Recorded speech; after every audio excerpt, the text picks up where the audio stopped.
Why is my radiator making a noise?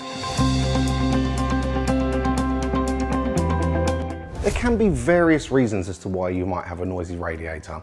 One could be because when the heating comes on and the hot water is pumped around the central heating system, it makes contact with cold metal of the radiator and the metal begins to warm up and expand.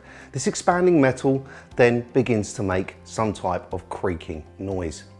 If your radiator is making some kind of banging noise, this may be a sign of sludge within the central heating system. The pipes leading to the radiators can become blocked. When this happens, you may be able to hear a rumbling or a banging noise. This may sound like it's coming from the radiators, however the issue has its source in the boiler. So this is something, again, that you would need to get investigated via an engineer so they can find you the root cause of the problem and rectify the issue for you.